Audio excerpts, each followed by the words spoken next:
श्री गणेशाय नमः। ओम श्री सरस्वत्यै नमः। ओम श्री गुरुभ्यो नमः। श्रुतिस्मृतिपुराणानाम् आलयं करुणालयं नमामि भगवत्पाद शङ्करं लोकशङ्करं। शङ्करं शङ्कराचार्यं केशवं बादरायणं सूत्रभाष्यकृतौ वन्दे भगवन्तौ पुनः पुनः। ईश्वरो गुरुरात्मेति मूर्तिभेदविभागिने व्योमवद्व्याप्तदेहाय दक्षिणामूर्तये नमः।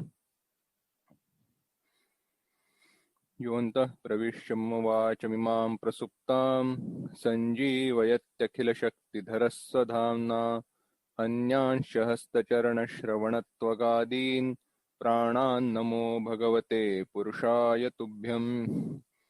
वंशीविभूषितकरान्नवनीरदाभात् पीताम्बरादरुणबिम्बफलाधरोष्ठात् पूर्णेन्दुसुन्दरमुखादरविन्दनेत्रात् कृष्णात् परं किमपि तत्त्वमहं न जाने। वसुदेवसुतं देवं कंसचाणूरमर्दनं देवकी परमानन्दं कृष्णं वन्दे जगद्गुरुम्।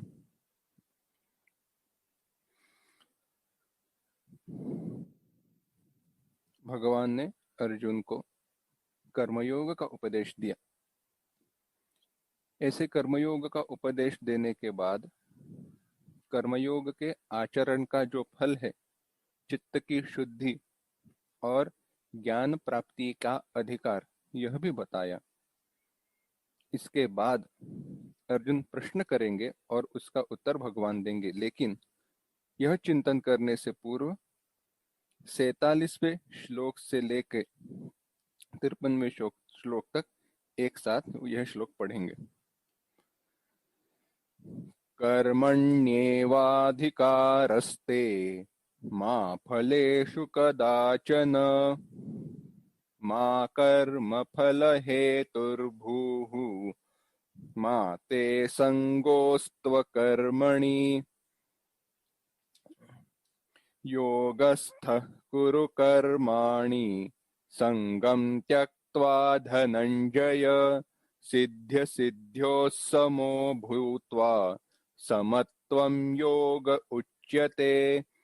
दूरेण ह्यवरं कर्म बुद्धियोगात् धनञ्जय बुद्धौ शरणमन्विच्छ कृपणाः फलहेतवः बुद्धियुक्तो जहातीह उभे सुकृतदुष्कृते तस्माद्योगाय युज्यस्व योगः कर्मसु कौशलम्।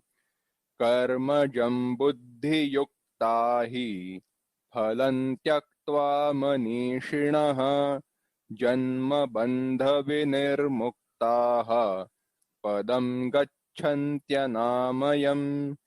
यदा ते मोहकलिलं बुद्धिर्व्यतितरिष्यति तदा गन्तासि निर्वेदं श्रोतव्यस्य श्रुतस्य च। श्रुतिविप्रतिपन्ना ते यदा स्थास्यति निश्चला समाधावचला बुद्धिः तदा योगमवाप्स्यसि। भगवान कहते हैं समाधावचला बुद्धि तदा योगमवाप्स्यसि। जब तुम्हारी बुद्धि परमात्मा में लीन हो जाएगी, परमात्मा में स्थिर हो जाएगी, तब तुम योग को प्राप्त हो जाओगे। तब आप कर्मयोग आपका सिद्ध हो जाएगा। अभी कई बार हम यह शब्द सुनते हैं सिद्धि, तो सिद्धि इस शब्द का अर्थ हमारे मन में जो जुड़ा हुआ है, जो अष्ट सिद्धि है, पर केवल अष्ट सिद्धियां ही सिद्धि नहीं है। प्राप्तव्य की प्राप्ति हो जाना साधन की सिद्धि है। समझना, प्राप्तव्य की प्राप्ति हो जाना। जैसे अगर विद्यार्जन करने वाले को विद्या प्राप्त हो जाए तो वह विद्या की सिद्धि है। साधक को वैराग्य की प्राप्ति हो जाए तो वह साधना की सिद्धि है। उसे ज्ञान प्राप्त हो जाए तो वह ज्ञान की सिद्धि है। तो इसी प्रकार कर्मयोग के आचरण के द्वारा चित्त शुद्धि की प्राप्ति होकर भगवान की प्राप्ति होना ही, परमात्मा में लीन होना ही कर्मयोग की सिद्धि है। भगवत गीता से जुड़े हम कई शब्द यह बार बार सुनते हैं। ध्यान योग है, भक्ति योग है, कर्म योग है, ज्ञान योग है। इन शब्दों को कैसे समझना चाहिए?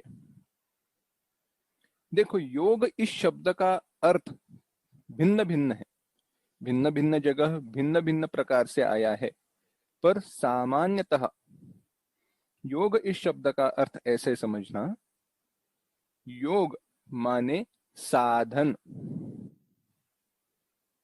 और योग माने साध्य। योग माने साधन जिससे प्राप्त किया जा सकता है, एन इंस्ट्रूमेंट। और योग एक साध्य भी है। जैसे जब हम कहते हैं भक्ति योग, तो भक्ति यह साधन हो जाता है, और वही भक्ति जब परमात्मा से हमें एक रूप बना देती है तब वही भक्ति योग सिद्ध साध्य बन जाता है या सिद्ध हो जाता है। तो योग इस शब्द का अर्थ अगर सामान्य रूप में करना है तो साधन करना चाहिए। भक्ति के द्वारा, कर्म के द्वारा या ज्ञान के द्वारा। यहाँ पे ज्ञान इस शब्द का अर्थ है श्रवण, यानी बार बार प्रवचन को सुनना, प्रवचन में जो बताया गया है उसके ऊपर मनन करना और उसके ऊपर ध्यान करना। यह जो साधना है, श्रवण, मनन और निधिध्यासन, यह ज्ञान के साधन बताए गए हैं। अब इन तीनों के द्वारा, यानी भक्ति, कर्मयोग वाला कर्म यानी निष्काम कर्म, और श्रवण, मनन, निधिध्यासन, अगर एक शब्द में कहना है तो संपूर्ण सत्संग, काया वाचा मन से सत्संग, इनमें से कोई मार्ग से या एक से ज्यादा मार्ग से या तीनों मार्गों से परमात्मा से एक रूप होने की अधिकार, यानी ज्ञान की प्राप्ति के लिए जो चित्त शुद्धि का अधिकार है उसे प्राप्त करना। इन तीनों के द्वारा चित्त शुद्धि को प्राप्त करना, यह योग शब्द का अर्थ है। कर्म, निष्काम कर्म के द्वारा चित्त शुद्धि की प्राप्ति करना कर्मयोग का हेतु है। परमात्मा में अपने मन को लीन करना, परमात्मा का ही चिंतन करना और उसके द्वारा हमारे चित्त को शुद्ध करना भक्ति योग का हेतु है। और केवल परमात्मा ने दिए हुए ज्ञान का बार बार सत्संग करना, यह ज्ञान योग का हेतु है। और इन तीनों के बाद जब हमें अधिकार की प्राप्ति होती है तब परमात्मा स्वयं हमें अपने स्वरूप का ज्ञान देते हैं। तो वो किस रूप में देंगे, कैसे देंगे, वह पता नहीं, पर वह ज्ञान जरूर देंगे और हमें वह अपने आप से एक रूप कर देते हैं, एक कर देते हैं, अलग रखते नहीं है। कहाँ पे बताया है? भगवत गीता में ही बाद में कहेंगे, तेषाम आदित्यवज् ज्ञानम तेषामेवानुकंपार्थम अहम अज्ञानजम तमः नाशयाम्यात्म भावस्थम ज्ञान दीपेन भास्वता। मैं उन पर अनुकंपा करने के लिए, उन पर कृपा करने के लिए, किन पर? जिन्होंने इन तीनों साधनों का यथोचित एकदम सही तरीके से साधन किया है। उपयोग किया है या आचरण किया है, उनको मैं ज्ञान देकर मुझसे एक कर देता हूं। तो क्या हम अभी एक नहीं है? हम अभी एक नहीं है ऐसी बात नहीं है, पर जो अज्ञान का जो गाढ़ा पर्दा हमारी आंखों पर पड़ा हुआ है, जो अज्ञान का मोती बिंदु हमारी ज्ञान की आंख में हुआ है, उसे हम दूर नहीं कर पाते। चलो, तो ऐसे व्यक्ति जिन्होंने ऐसे अज्ञान के मोती बिंदु को दूर कर दिया है, जो नित्य परमात्मा का चिंतन करते हैं, जो नित्य परमात्मा में लीन होते हैं, वह कैसे होते हैं? इसका विचार अब प्रश्न और उत्तर में भगवान हमें बताएंगे। अर्जुन का प्रश्न और भगवान का उत्तर। एक चिंतन करने वाली बात है। एक है कैसे कहेंगे, ईशावास्य, इस शब्द को समझना। ईशावास्य यानी सब परमात्मा ही है। सत्संग में हम कई बार सुनते हैं, ये सब कुछ नहीं, सब परमात्मा के भिन्न रूप है, यही सब भगवान ही है। ऐसे हम कई बार सुनते हैं, पढ़ते हैं, देखते हैं। प्रश्न यह है, यह जानकर भी क्या हमारे आचरण में बदलाव हुआ है? नहीं। तो गड़बड़ी कहाँ पे है? गड़बड़ी कहाँ पे है, हम बताते हैं। यह केवल वृत्ति है, हमारी दृष्टि नहीं है। केवल हम बुद्धि से जानते हैं, दिमाग से जानते हैं, पर वह हमारा वैसा अनुभव नहीं है। केवल जानते हैं बस। जैसे अगर कोई मुझसे कहे, क्या कहे कि ऐसी बड़ी एक क्या कहते हैं, इमारत है, कितनी बड़ी, बहुत बड़ी है, बहुत ऊंची है। अच्छा, हाँ ठीक है, मैं जानता हूँ। पर मन में विचार आता है, कोई कैसे हो भी सकती है, ऊपर कैसे जाएंगे, नीचे कैसे उतरेंगे, सीढ़ियां चढ़ते चढ़ते इतना आदमी थक जाएगा, ऊपर चढ़ते चढ़ते बूढ़ा हो जाएगा, बूढ़ा आदमी ऊपर कैसे जाएगा? नहीं, क्योंकि मुझे बाकी कुछ पता है ही नहीं ना। पर जब मैं स्वयं उसको देखता हूं, तब मेरा विश्वास हो जाएगा। यानी किसी ने बताने के बाद केवल बुद्धि से जानना और उसका स्वयं अनुभव करना, और अनुभव के बाद मेरा आचरण, और केवल बुद्धि से जानने के कारण हुआ मेरा आचरण, इनमें भेद है। वेदांत में या आध्यात्मिक साधना में वृत्ति से जानकर जो हमारे आचरण में बदलाव होना आवश्यक है और होता है, वही हमारी साधना है। और जो आचरण अपेक्षित है या जो संतों के द्वारा किया जाता है, वह संतों का सिद्ध है। इसलिए कहते हैं, सिद्धस्य सिद्धानि साधकस्य साधनानि। बड़े शब्द है, आसान भाषा में बताया है।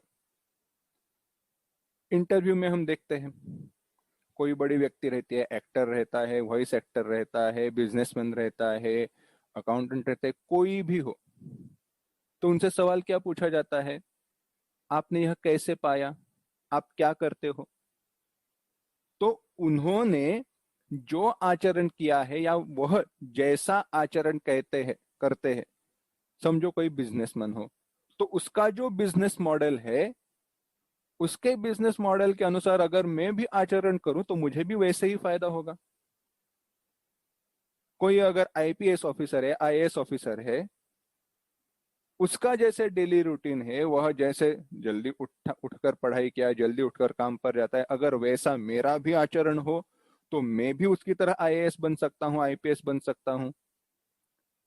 अगर कोई एक्टर है, अगर वह कहता है मैं हर रोज आवाज पर ध्यान रखना चाहिए, उसका ख्याल रखना चाहिए, अगर वैसे कहकर जो जो बताता है, अगर वैसा मैं आचरण करता हूं, तो मैं भी एक्टर बन सकता हूं। यानी उन्होंने जो जो पाया है और जैसा उनका आचरण है, वैसा मेरा आचरण जब होता है, तो मेरे लिए वह साधना है, पर उनके लिए वह सिद्ध है। इसी प्रकार से संतों ने, जीवन मुक्तों ने जो पाया है, जो उनके लिए सिद्ध है, वह हमारे लिए साधना बन जाती है। वही साधना यहाँ पे भगवान बता रहे हैं। अर्जुन ने प्रश्न किया। 54वां श्लोक देखिए। अर्जुन उवाच स्थितप्रज्ञस्य का भाषा समाधिस्थस्य केशव स्थितधीः किं प्रभाषेत किमासीत व्रजेत किम। एक साथ।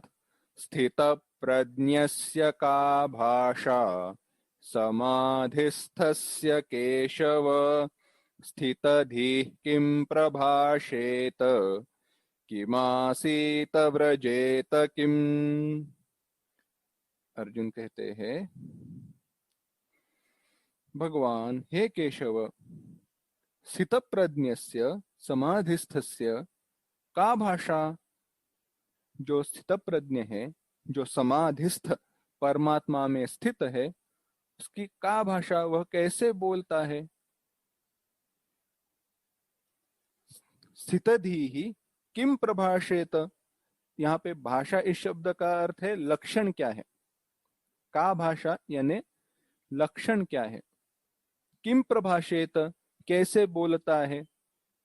किम आसीत कैसे बैठता है। व्रजेत किम कैसे घूमता फिरता है, चलता कैसे है, आचरण व्यवहार उसका कैसे रहता है। तो भगवान से अर्जुन प्रश्न करते हैं, हे भगवान, काया वाचा मन और लक्षणों से यह जीवन मुक्त, यह संत कैसे होते हैं। मैं संत इस शब्द का उपयोग जानबूझकर कर रहा हूं, क्योंकि जीवन मुक्त अगर शब्द समझ में ना आए तो वहां पे संत यह शब्द का उपयोग करना। और जब मैं कहता हूं संत, तो आपके आंखों के सामने गोस्वामी तुलसीदास जी, सूरदास जी ऐसे ही व्यक्ति होने चाहिए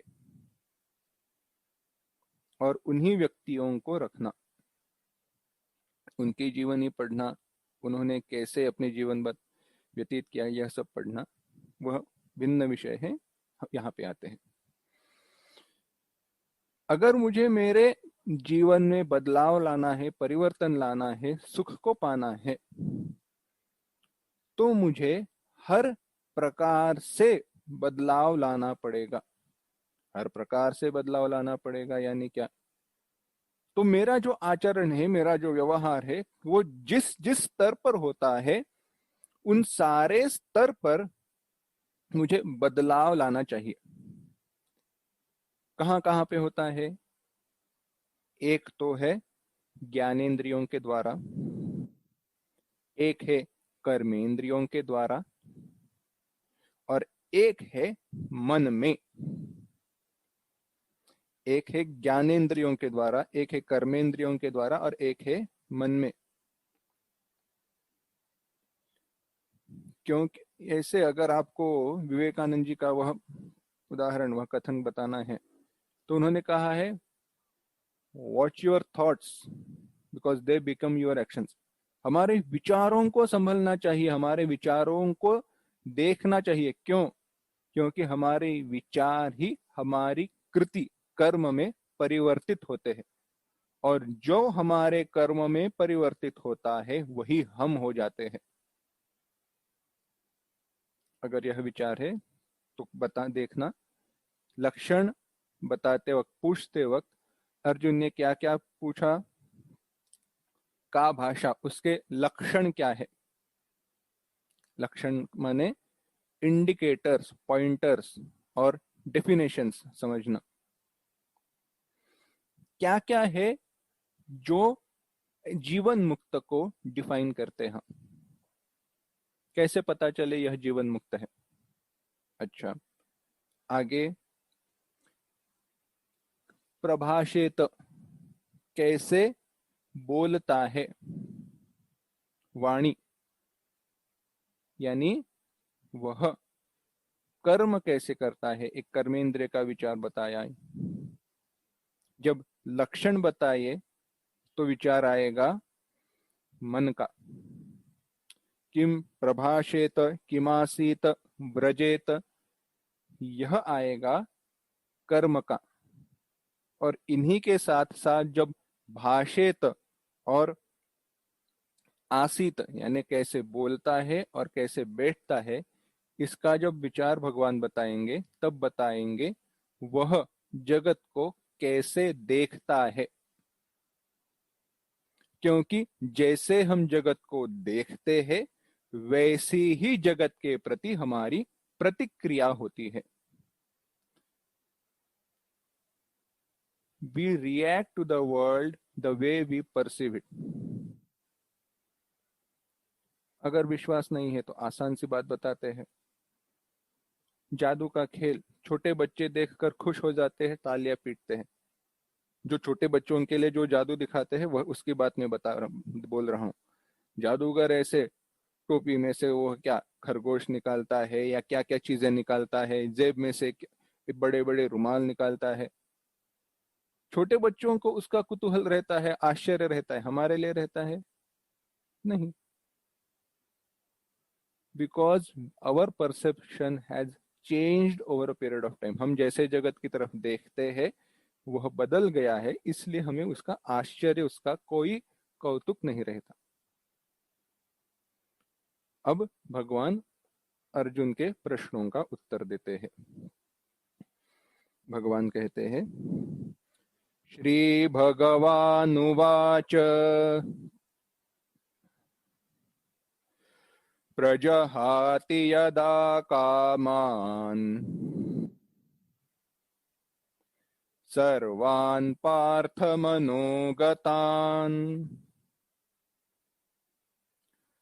आत्मन्येवात्मना तुष्टः स्थितप्रज्ञस्तदोच्यते।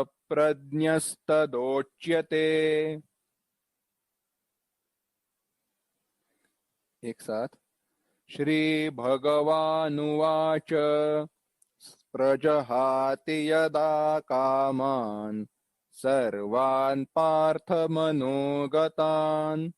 आत्मन्येवात्मना तुष्टः स्थितप्रज्ञस्तदोच्यते।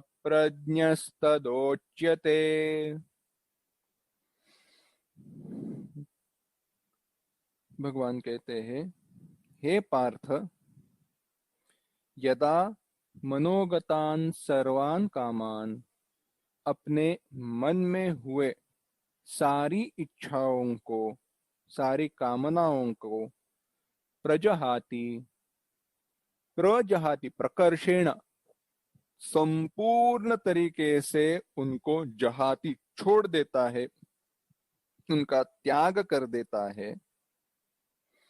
आत्मना आत्मनि एव तुष्टः, जो आत्मना अपने आप से, आत्मनि अपने आप में, तुष्टः संतुष्ट रहता है, वह स्थित प्रज्ञस्तदोच्यते, उसे स्थित प्रज्ञ कहा जाता है। हे पार्थ, हे अर्जुन, जो अपनी मन में हुए सारी इच्छाओं का, कामनाओं का संपूर्णता से त्याग कर देता है, वह जो अपने आप में ही स्थिर रहकर अपने आप में ही संतुष्ट रहता है, उसे स्थित प्रज्ञ कहते हैं। स्थित प्रज्ञ शब्द समझना, स्थिरा प्रज्ञा यस्य सः, जिसकी बुद्धि स्थिर है। कहाँ स्थिर है? विषयों में नहीं, परमात्मा में ही स्थिर है। जिसकी बुद्धि केवल और केवल परमात्मा का चिंतन करती है। सामान्य उदाहरण बताते हैं। सुनार रहता है ना, सुनार एक दृष्टि से स्थित प्रज्ञ है। कैसे?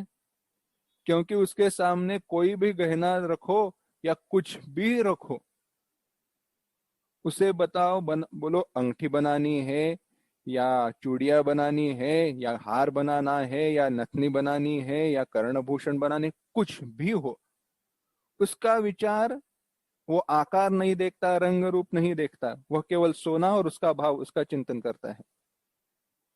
यानी उसकी, वह कुछ भी हो जाए, उसके मन में विचार क्या है? सोना कितना है, कारागिरी कितनी है, भाव क्या है, बस। बाकी आकार उससे कुछ लेना देना नहीं है। क्योंकि चाहे कुछ भी आभूषण बनाया जाए, कोई भी गहना बनाया जाए, वह कीमत किसकी है? सोने की है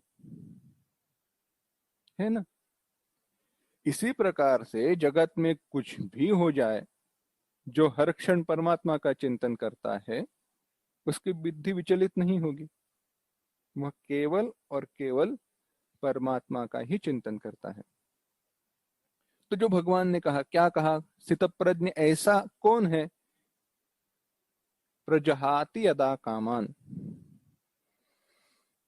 एक आसान सा सवाल और एक आसान सा जवाब। सुखी होने का सबसे आसान तरीका क्या है? सुखी होने का सबसे आसान तरीका क्या है? उत्तर है, सुखी होने की इच्छा छोड़ दो, तुम सुखी हो जाओगे। बस सुखी होने की इच्छा छोड़ दो, बस तुम सुखी हो। विश्वास नहीं है? प्रूव करते हैं, चलो। आपको मैं हम बताते हैं। पानी रहता है ना, पानी, पानी को आप उबालो, गर्म करो, क्या होता है? पानी ठंडा हो जाता है। पानी वापस नॉर्मल टेम्परेचर पे आता है ना, क्यों? क्योंकि जैसे आजू बाजू की हवा है, उसी हवा में रहना, उसी तापमान का रहना, रूम टेम्परेचर पे रहना, उसका स्वरूप है, स्वभाव है। इसीलिए पानी, जो कुछ भी आगंतुक है, जो उसमें डाला गया है, जैसे वो ऊष्मा, वह गर्मी, उसको छोड़ने का प्रयास करता है ना? अब मुझे बताओ, आप सुख के प्राप्ति की इच्छा करते हो या दुख को हटाने की इच्छा करते हो? आप कहोगे हम सुख की प्राप्ति करते हैं, मैं कहूंगा नहीं। आप उन वस्तुओं को दूर करना चाहते हो या उन वस्तुओं को दूर करने का सामर्थ्य पाना चाहते हो, जिनके द्वारा तुम्हारा दुख दूर हो जाए। अगर कैसे कभी होता है कि मुझे सुख प्राप्त ही नहीं करना है, मुझे सुख नहीं चाहिए, ऐसे कभी होता है? नहीं। आप दुख को दूर हटाना चाहते हो, क्योंकि वह आपका स्वभाव नहीं है। जो कुछ भी आगंतुक है, that which is not yours, जो आपका है नहीं, उसको आप, जो आपका स्वभाव है नहीं, उसको आप दूर त्यागना चाहते हो, और वह दुख है। तो आपका स्वभाव क्या हुआ? सुख आपका स्वभाव है। बस गलती यह हुई है, आप जगह गलत ढूंढ रहे हो। उदाहरण मुझे ये पसंद है। हुआ कैसे है? आपके पास बड़ी सी अलमीरा है, उसमें लॉकर है। लॉकर को ये भली मोटी चाबी है। उस लॉकर में आपका 10 करोड़ रुपया है, आपका है। पर हुआ क्या है, वह चाबी आपने दोस्त को दे रखी है, और दोस्त तीर्थ यात्रा पर चला गया है। क्या फायदा उस पैसे का? एक कौड़ी भी काम नहीं आती। इसी प्रकार से हमारे सुख की चाबी हमने दूसरों को दे रखी है। कैसे दे रखी है? अपनी इच्छाएं, बस, बाकी कुछ नहीं। विचार करेंगे इसके ऊपर बाद में, वापस ये श्लोक आएगा। पर यहाँ पे थोड़ा विषय चल रहा है, इसलिए मैं आपको बता देता हूँ। ये सुख सुख हम कहते हैं ना, मैं सुखी हूं, मुझे खुशी हो रही है, ये है क्या चीज? बस आसान सी भाषा में बताते हैं। आप सुखी कब होते हो? भिन्न भिन्न उदाहरण बताते हैं और विचार करते हैं। चिंतन करो, चलो थोड़ा एक ध्यान के जैसे चिंतन करते हैं। आप बैठे हो, अच्छा खाना परोसा जा रहा है, मैं नाम नहीं लूंगा, पर जो भी आपके पसंदीदा पदार्थ है वह सारे परोसे गए हैं। हम्म? जो भी आपके पसंदीदा पदार्थ है वह सारे परोसे गए हैं, मीठे से लेके तीखे तक। आपने देखा, अरे अभी अभी आइसक्रीम आया है, फ्रिज में रख दिया गया है, और सब ऐसे है, पर आपको बताया गया यह सब खाना खाने के लिए आपके पास केवल और केवल 5 मिनट या 10 मिनट है। क्या उस भोजन का आप आनंद ले पाओगे? नहीं। अरे खाना आपका पसंदीदा आपके सामने है ना, आप तो उसको चख रहे हो, पर क्या आप उसको, उसका सुख क्यों नहीं है आपको? सुख का साधन आपके पास उपलब्ध है, फिर भी आप सुखी नहीं हो। आपने बहुत पैसा कमाया, क्यों? क्योंकि मैं घूम सकूं, बाहर जा सकूं।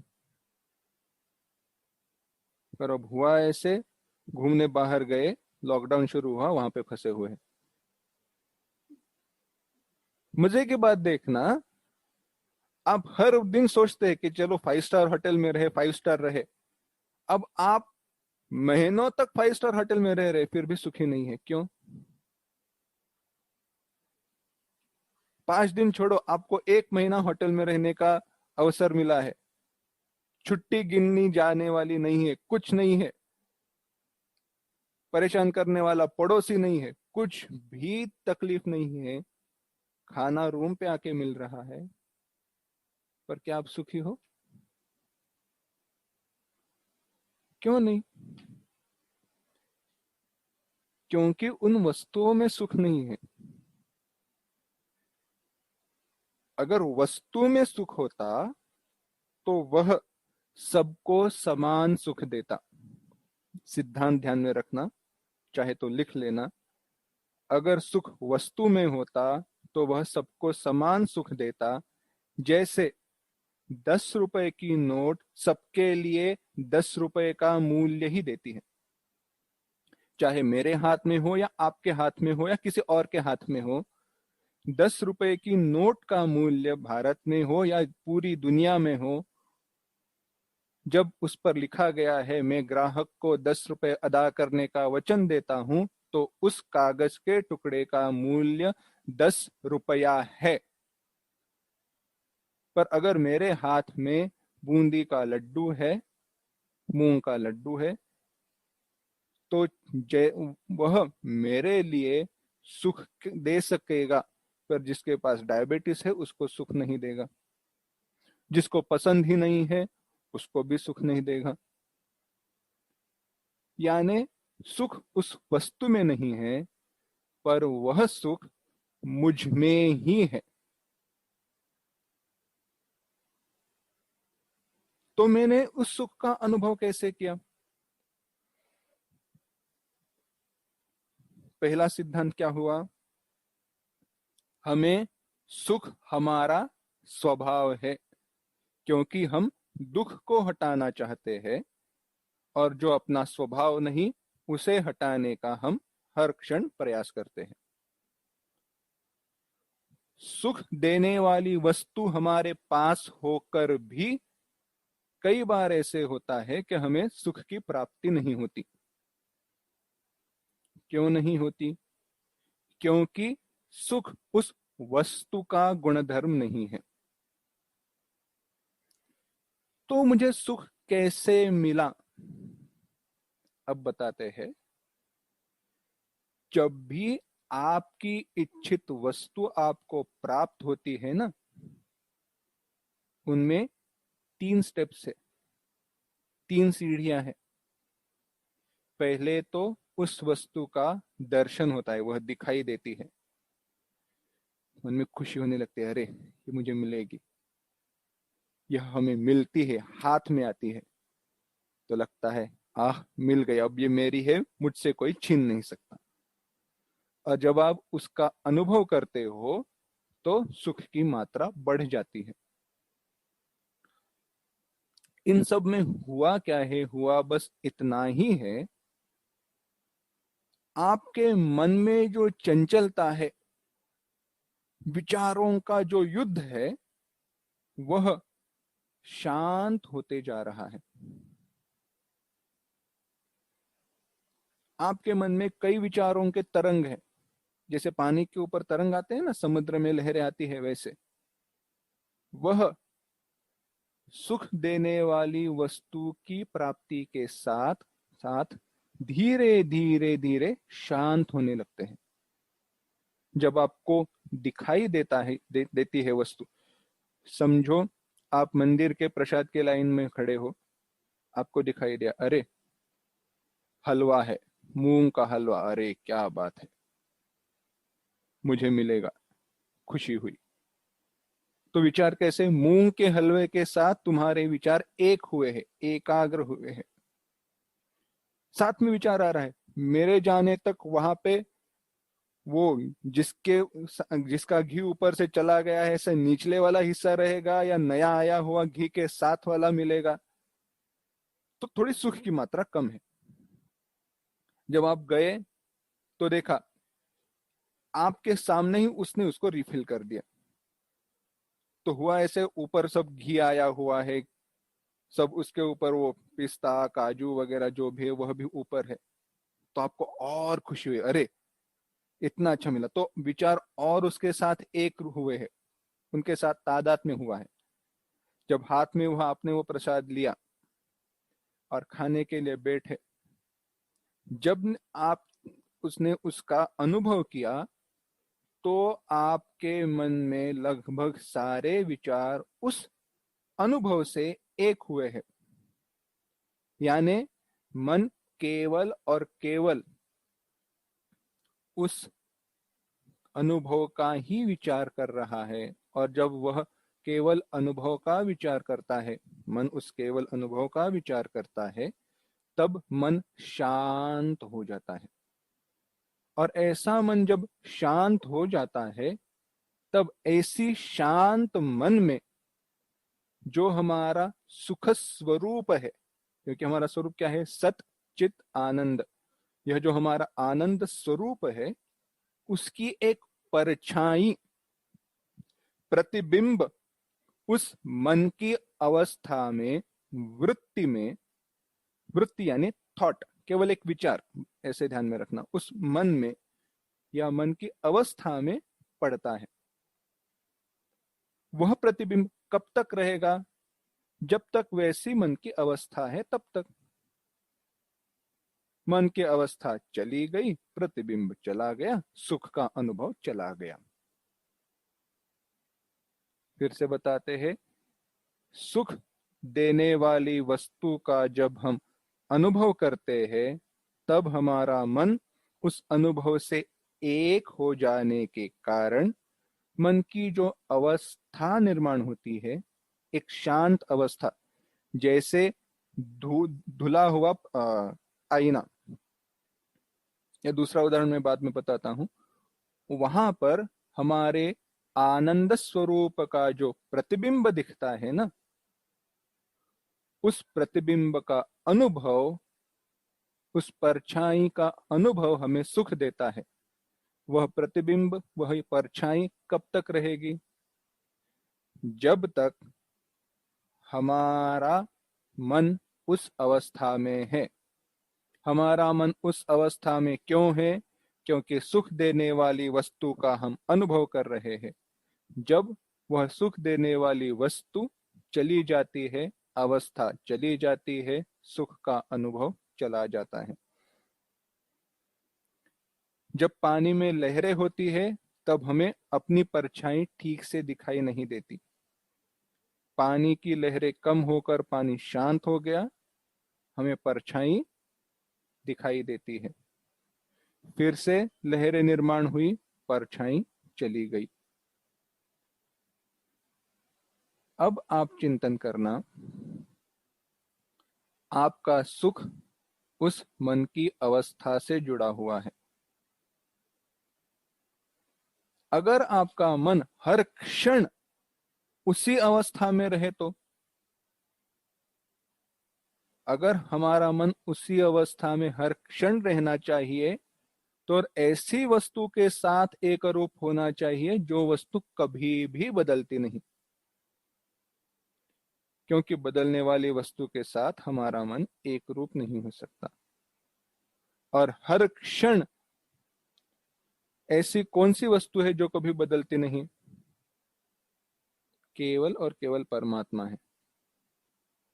तो जब हमारा मन परमात्मा के साथ एक रूप हो जाएगा तो सुख ही सुख है। इसीलिए मैंने कहा, सुख के प्राप्ति की इच्छा छोड़ दो, यानी डिपेंडेंट हैप्पीनेस, अपना सुख किसी वस्तु के साथ मत जोड़ देना। आपको लगता है वस्तु के प्राप्ति की बात सुख है? हाँ, सुख है, है, चलो, है कर कर आगे चलो, बस विचार करना, चिंतन करना। इसीलिए भगवान कहते हैं प्रजहाति यदा कामान। अगर मेरे लिए कोई प्राप्तव्य ही न बचा हो, क्या प्राप्त करूं और क्यों करूं? जो करना है वो मेरे पास है ही। इसीलिए प्रजहाति यदा कामान, क्योंकि विचार करना, कामना कैसे, इट्स अ डाउनवर्ड स्पाइरल, कैसे हमें खाई में ढकेल देती है। इच्छा के भी स्तर है, ऐसी ही इच्छा उत्पन्न नहीं होती, और इच्छा के प्रकार है। ये सारे शब्द एक समान अर्थ में भी यूज किए जाते हैं। वासना, स्पृहा, इच्छा, तृष्णा, इनको इस स्तर के रूप में कई विद्वानों ने चिंतन किया है। वह कहते हैं हमने पूर्व में जो भी अनुभव वस्तु के साथ किया है और वस्तु के साथ सुख पाया है, एक वस्तु जब हमें सुख देती है और उस सुख को हमने अनुभव किया है, तो उस सुख के जो एक संस्कार हमारे मन में रह जाते हैं। हाँ, मैंने वहां का वो मूंग का हलवा खाया था तो वो बहुत अच्छा था। तब मन में संस्कार क्या हुए हैं? वहां का मूंग का हलवा बहुत अच्छा रहता है, तो वह वासना निर्माण हुई। जब आप वहीं पे रास्ते से जाते हो तो मन में इच्छा होती है, स्पृहा, अरे जा रहे, चलो, हमारे पास है नहीं, खरीदते हैं। बाद में स्पृहा निर्माण होती है बुद्धि में, और उसके साथ तुरंत निर्माण होती है इच्छा, चलो उसको खरीदते हैं। स्पृहा ने क्या क्या बताया? अरे उसे प्राप्त करो तो सुख मिलेगा। अच्छा, सुख मिलने वाला है तो चलो प्राप्त करने की इच्छा निर्माण हुई। इच्छा के बाद उसको आपने खरीदा, और इसके साथ मैं ही नहीं पर मेरे परिवार वाले भी मुझसे खुश हो जाए, बाकी भी सुख मुझे मिले, परिवार वालों से भी सुख मिले, यह तृष्णा निर्माण हुई रहती है। इन सबको छोड़ देना चाहिए। इसीलिए भगवान श्री राम जी का आदर्श हमारे सामने रहना चाहिए। कई बार बताया है, फिर से बताऊंगा। प्रसन्नतां यान गताभिषेकतः मुखम न ममले वनवास दुःखतः मुखाम्बुज श्री रघुनंदनस्य मे सदास्तु सा मंजुल मंगल प्रदा। प्रभु राम जी कैसे है? जब उनको बताया गया कि आपको वनवास होने वाला है, और उसके पूर्व जब बताया गया था आपको राज्याभिषेक, युव राज्याभिषेक होने वाला है, दोनों अवस्थाओं में उनके मुख पर जो स्मित है, ना वह बढ़ा ना वह कम हुआ, क्योंकि उनके लिए उनका सुख बाह्य वस्तुओं पर, बाह्य विषयों पर कभी भी निर्भर नहीं था। उन्होंने अपने सुख के खजाने की चाबी विषयों को दे नहीं रखी थी। तो क्या थे? भगवान कहते हैं आत्मन्येवात्मना तुष्टः, आप ही आप में डोलता, घट घट में पंछी डोलता, आप ही बंदी, आप ही दंडी, आप ही तराजू, आप ही आप में डोलता। अरे मस्ती में रहो, क्या चिंतन करना है? पुराने जो साधु हुआ करते हैं, उनके साथ कभी बात करो, कभी अगर उनके का मिलने का अवसर आए, उनकी बातें तो बढ़िया रहती है, वो तो अलग ही स्तर से बोलते हैं। अरे क्या करना है, मौज में रहो, क्यों टेंशन लेते हैं? पर बात तो यही है ना, हम टेंशन लेते हैं। देखो यह तो साधक के परम अवस्था की बात हुई, यह भी मैं बताता हूं। जितना हम आसानी से बोल सकते हैं या सुन सकते हैं या समझ सकते हैं, उतना आचरण यह आसान नहीं है। इसीलिए कहा यह तो बुद्धि तो हो जाए। हाँ, कैसे है, जब गृहस्थ रहते हैं तो उनके लिए, मुझे तो समझो कोई गृहस्थ है, उसका इस पर विश्वास है और वह साधना कर रहा है। हमारे गुरुजी और ये बार बार कहा करते थे, जब आप सिखाओ तो यह भी बात बताना, क्योंकि ब्रह्मचार्य उनके लिए तो कोई लेना देना है नहीं, पर जो गृहस्थ है उनके ऊपर कुछ निर्भरता है, उनके ऊपर कोई क्या कहते हैं, उनके कर्तव्य है। अगर कोई गृहस्थ को लगे हाँ ऐसी वस्तु को प्राप्त करके क्या करना है, तो उस व्यक्ति के लिए तो बात भिन्न है ना। उस व्यक्ति की इच्छा नहीं है, पर परिवार वालों की तो इच्छा है ना, तो कर्मयोग का आचरण करे, उस प्राप्त वस्तु को प्राप्त करे। सुख मिला तो मिला, ना मिला तो ना मिला।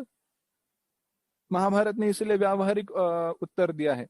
वह कहते हैं अनागतानां भोगानां अवांछनम अकृत्रिमम। जो सुख मिलने वाला ही नहीं है उसकी इच्छा मत करो, और जो सुख मिल रहा है या मिल सकता है उसे दूर मत फेंको। आसान सी बात। अगर कुछ वस्तु, सुख देने वाली वस्तु आसानी से प्राप्त हो सकती है, उसको प्राप्त करो, और जो नहीं मिल सकती उसकी इच्छा मत करो, सुखी हो। पर इन सब में यह ध्यान में रखना, मैं उस वस्तु में भी अपने आप को ही अनुभव कर रहा हूं। आत्मन्येवात्मना तुष्टः, ऐसा व्यक्ति स्थित प्रज्ञ कहा जाता है। बुद्धि जाएगी तो कहाँ जाएगी ना,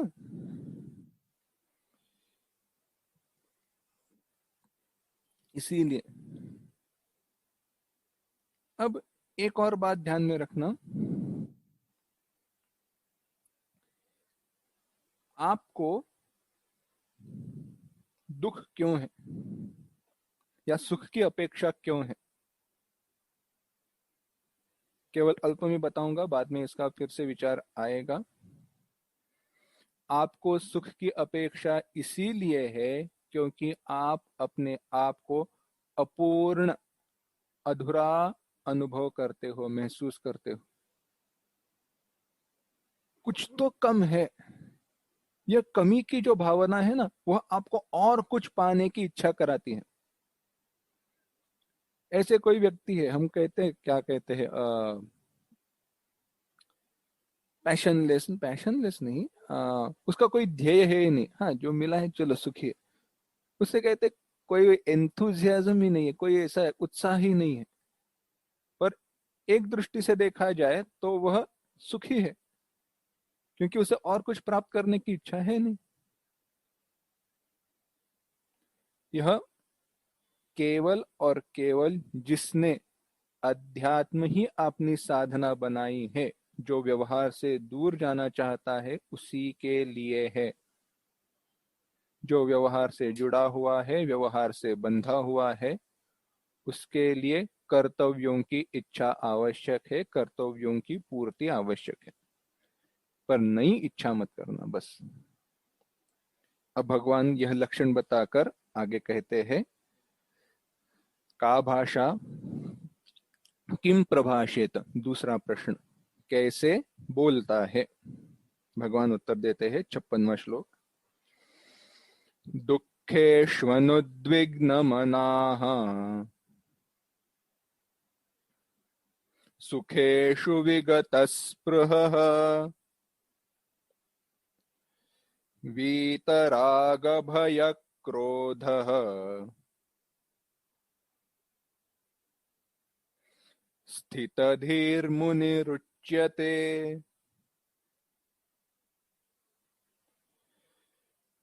फिर एक साथ, सुखेष्वनुद्विग्नमनाः दुःखेष्वनुद्विग्नमनाः सुखेषु विगतस्पृहः वीतरागभयक्रोधः स्थितधीर्मुनिरुच्यते।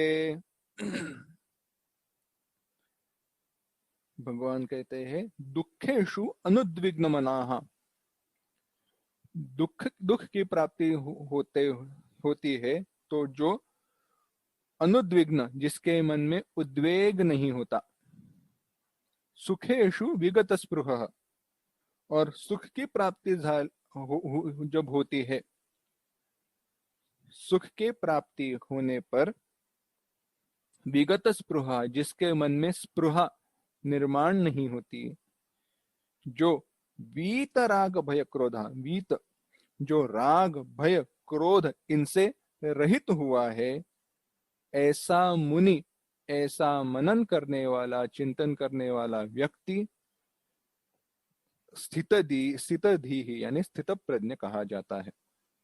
कौन सा व्यक्ति स्थित प्रज्ञ कहा जाता है? दुख के प्राप्ति पर उसके मन में उद्वेग नहीं होता, सुख की प्राप्ति पर उसके मन में स्पृहा निर्माण नहीं होती, और जिसके मन से राग भय क्रोध यह सारे विकार पूरे तरीके से चले गए हैं। कैसे है समझते हैं। प्रभु श्री राम जी का हमने उदाहरण देखा था, दुखेषु अनुद्विग्नमनाः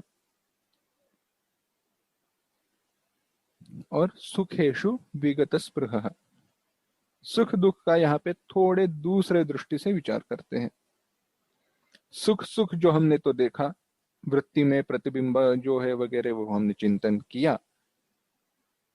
एक और आसान व्याख्या देखते हैं। सुख क्या है?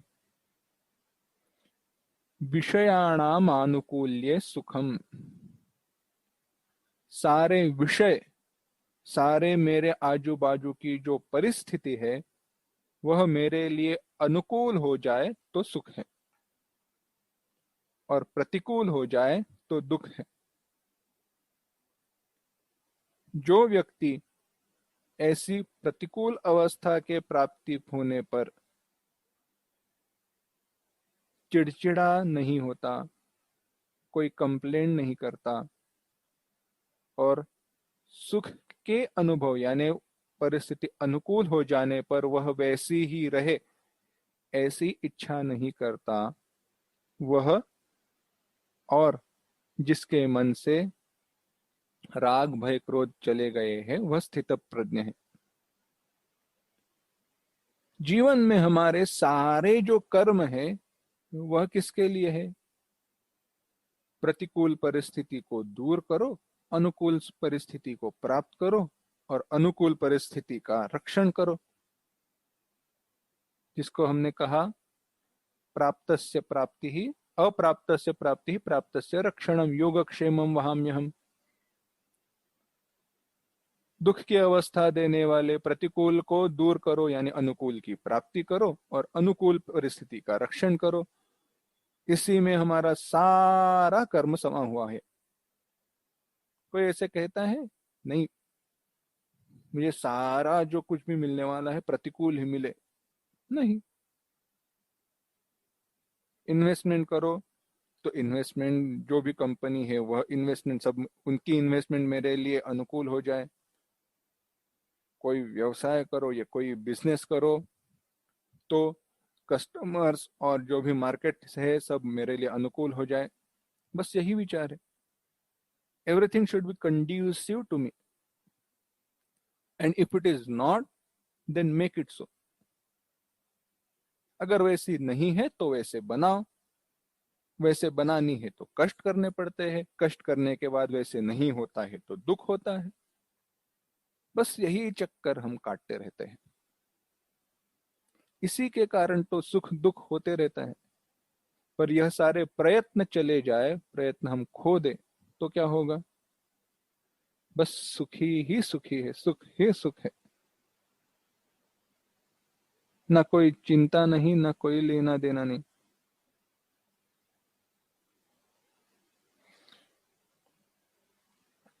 अभी कहा है वीत राग भय क्रोध। राग, भय और क्रोध। राग यानी पदार्थ की आसक्ति राग है। सुखानुशायी राग, सुख अनुशायी, सुख की प्राप्ति हो जाए, सुख की प्राप्ति होती रहे, या सुख देने वाले वस्तु के प्राप्ति की इच्छा राग है। भय, वैसे ना होना, वैसे ना होने का भय होता है।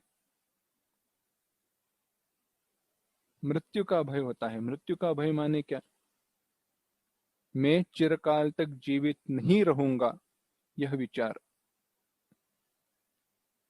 जो मेरे सुख का साधन है वह छूट जाए, यह विचार। मृत्यु का भय, यह भय होता है। क्रोध, दुखानुशायी, दुख की प्राप्ति होना, जैसे हम चाहते हैं वैसे न होना, क्रोध है। यह सारे सापेक्ष धर्म है, और यह सारे मन के जो धर्म है वह बाह्य परिस्थिति पर निर्भर करते हैं। सोच कर देखिए, मुझे क्रोध क्यों आया?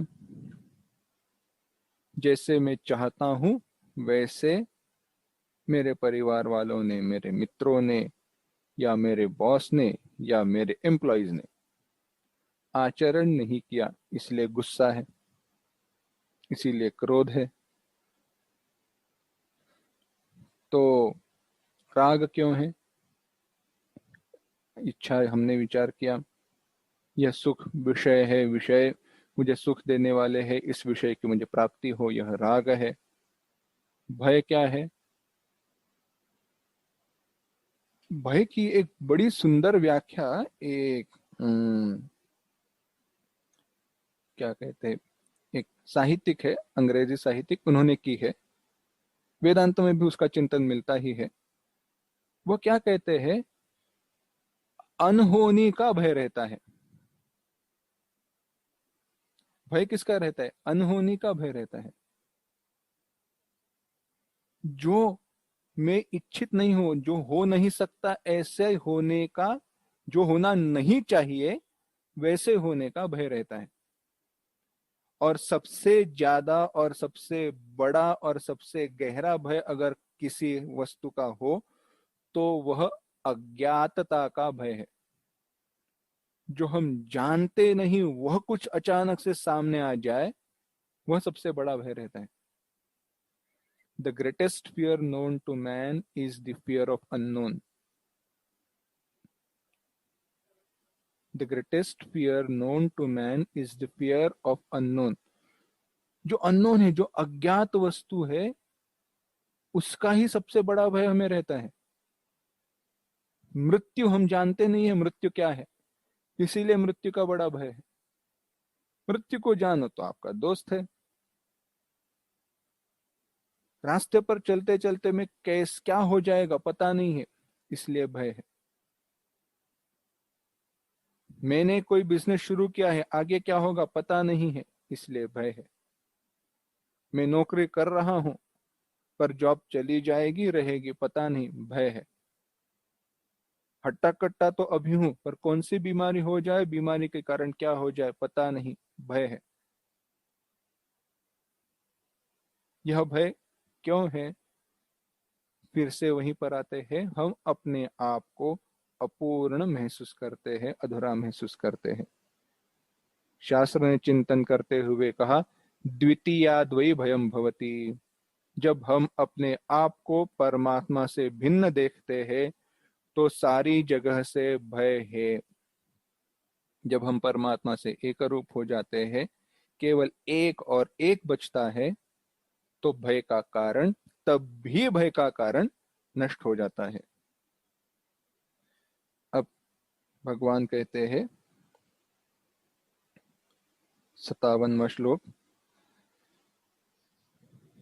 यस्सर्वत्रानभिस्नेहः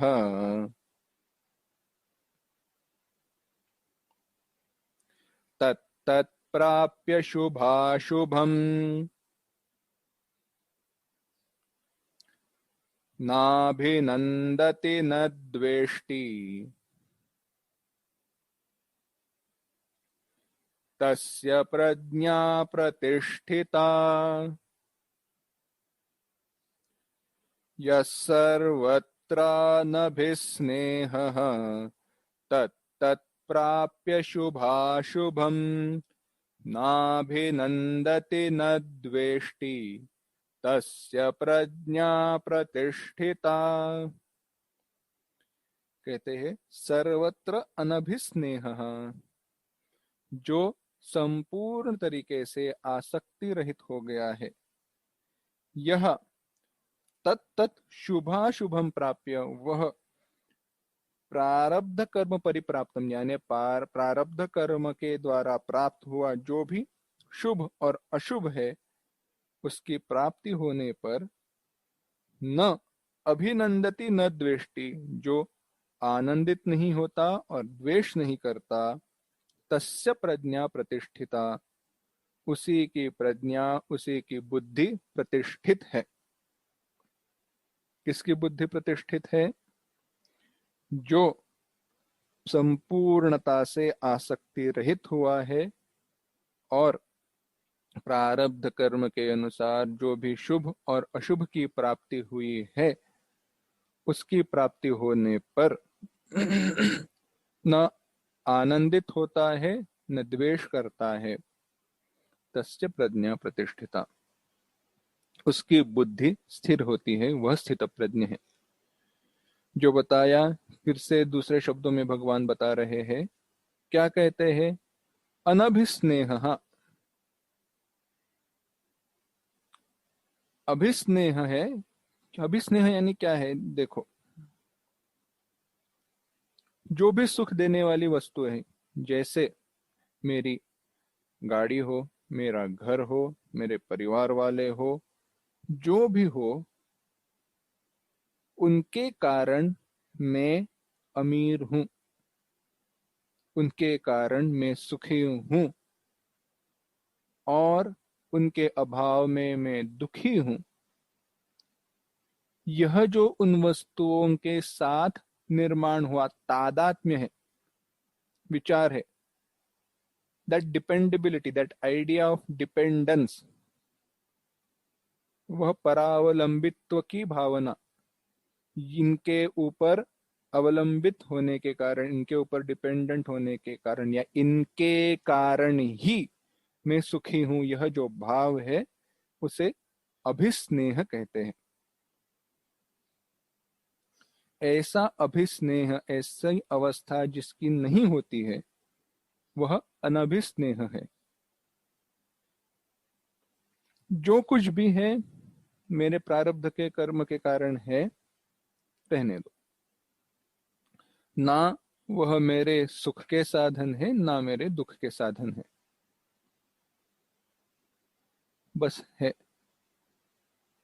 ऐसे विचार करने वाला और प्रारब्ध कर्म के द्वारा प्राप्त जो भी शुभ और अशुभ विचार है या परिणाम है, फल है, उनको समानता से, उनमें समान दृष्टि रखने वाला विचार करना। कैसे कई बार जब ये प्रारब्ध और पुरुषार्थ का विचार आता है, बड़े लोग क्या कहते हैं, चक्कर काटते हैं या प्रश्न करते हैं ये प्रारब्ध है तो उसको बदलना चाहिए या नहीं चाहिए, प्रारब्ध का क्या करें? मैं कहता हूं प्रारब्ध है तो रहने दो, क्योंकि जब आप प्रारब्ध को बदलना चाहते हो, चलो एक तो बात, पहली तो बात ये, यह मेरा प्रारब्ध है ऐसे कोई बता नहीं सकता। केवल यह बता सकते हैं ऐसे तुम्हारा प्रारब्ध हो सकता है, पॉसिबिलिटी बता सकते कैसे हो सकता है।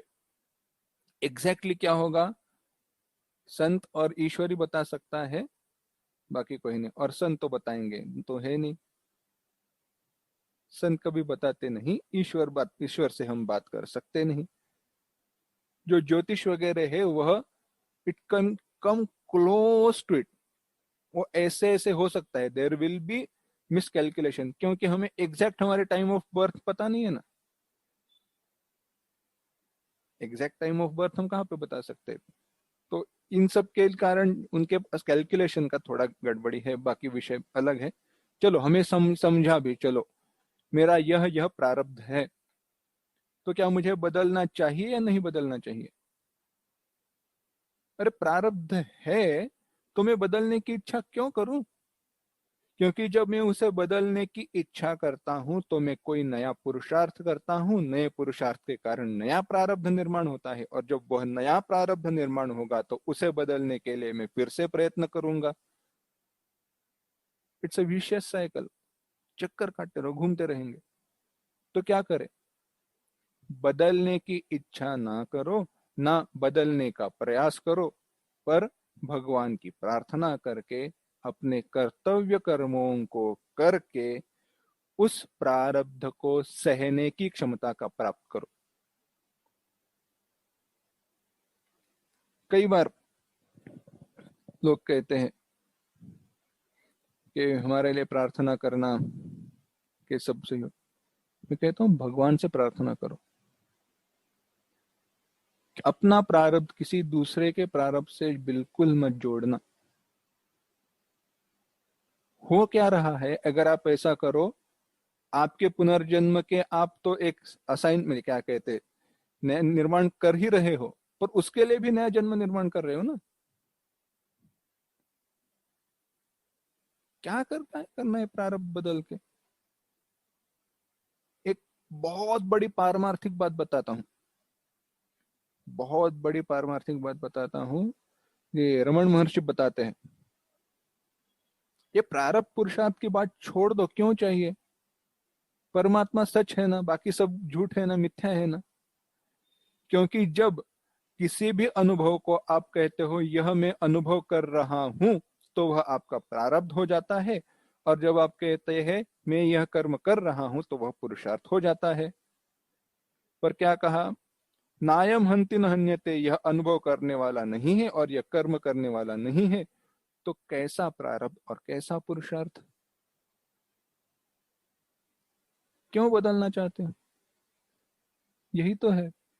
ऐसी जिसकी बुद्धि स्थिर हो गई है, वह क्या कहता है, तत्त शुभाशुभम प्राप्य, चाहे वो शुभ हो या अशुभ हो, नाभिनंदति न द्वेष्टि। रामायण में चलकर देखिए, बड़ा सुंदर प्रसंग है। अगर वाल्मीकि रामायण देखो, पढ़ो, मूलता से देखो, बहुत सारी चीजें हैं वह रामायण सिखा चल जाता है।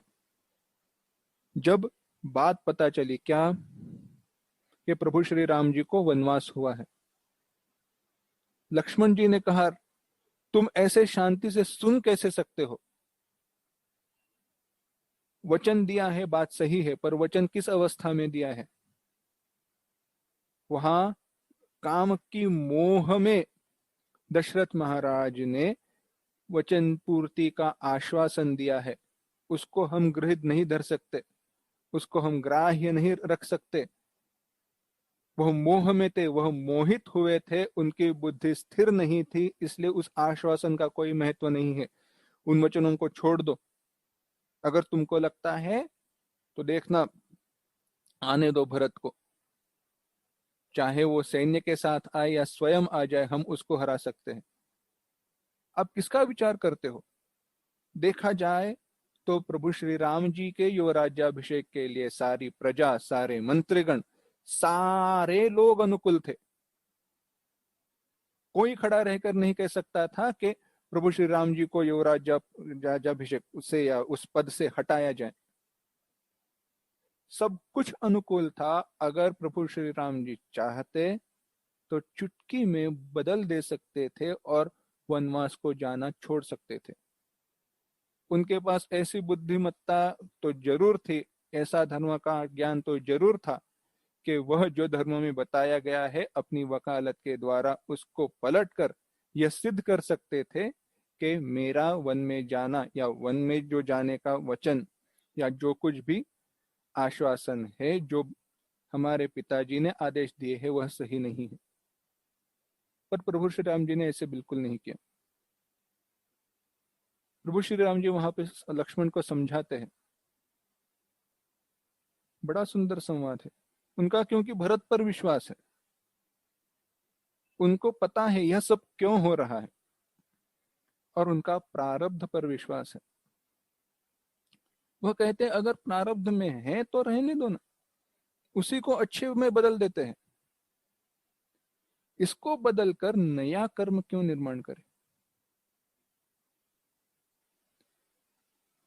क्योंकि प्रभु श्री राम जी ने उस समय की कभी भी नहीं सोची। उन्होंने हर क्षण हर वक्त मेरे भविष्य में आने वाले राजाएं कैसा वर्तन करेंगे और उन्हें कैसा वर्तन करना चाहिए उसके आदर्श के बारे में ही विचार किया था। उन्होंने कभी ऐसे विचार नहीं किया क्योंकि मैं राजा हूं तो जैसे मेरा आचरण रहेगा, जैसे मेरा आचरण होगा, वैसे ही भविष्य में आने वाले राजा वर्तन करेंगे। अगर मैं की कोई कारण बताकर इन सब जो कुछ भी मेरे लिए अनुकूल है उसका फायदा उठाकर मैं अगर पिता का वचन दूर फेंक देता हूं, उसका त्याग कर देता हूं, तो शायद आने वाले राजा उस बात को समझ नहीं पाएंगे और वह इसी को धर्म समझ बैठेंगे। और मेरे लिए धर्म की रक्षा सबसे ज्यादा प्रिय है। त्वां वा सीते च लक्ष्मण, मेरे लिए धर्म इतना प्रिय है लक्ष्मण, बाद में वचन आया है प्रभु श्री राम जी का कि मैं धर्म की रक्षा के लिए न केवल राज्य का पर तुम्हारा और सीता का भी त्याग करने के लिए तैयार हूं। और यह वचन जब उन्होंने कहा, इसी वचन का जो परिणाम था, यह वचन उन्होंने अष्टावक्र जी से कहा था और लक्ष्मण से भी कहा था। तो इसी वचन का परिणाम जब अवतार के समाप्ति का अवसर आया तब उन्होंने धर्म की रक्षा के लिए, धर्म का रक्षण करने के लिए अपनी प्रियतमा सीता और उससे भी प्रिय लक्ष्मण उनका त्याग किया। पर उन्होंने यह भी किया, जब उन्होंने लक्ष्मण का त्याग किया तो उन्होंने अपने शरीर का भी त्याग किया और एक दिन और भी नहीं रुके। यह धर्म है, यह स्थिर बुद्धि है, यह विश्वास है। और जब यह विश्वास रहता है, ऐसे जब हमारी साधना बढ़ती है ना, क्योंकि रामायण हो, महाभारत हो, उनमें एक प्रकार से वो प्रसंग बताए हैं, पर उससे जैसे ही, उसके जैसे ही प्रसंग दिन में हमारे आयुष में, हमारे जीवनी में हर बार आते रहते हैं। उनको जोड़कर हमारा आचरण जब वैसे बढ़ते जाए तो हम भी स्थित प्रज्ञ हो जाएंगे। स्थित प्रज्ञ आसान भाषा में फिर से एक बार बताता हूं, हमेशा के लिए सुखी हो जाएंगे। और हमेशा के लिए सुखी हो जाएंगे मराठी में वो अब हमेशा के लिए सुखी हो गया यानी उसकी मौत हो गई, ऐसे भी कहते हैं, पर उस अर्थ में नहीं। जीते जी हम सुखी ही रहेंगे। आगे भगवान उपदेश करेंगे वह कैसे बैठता है, क्या करता है। अगली बार देखेंगे।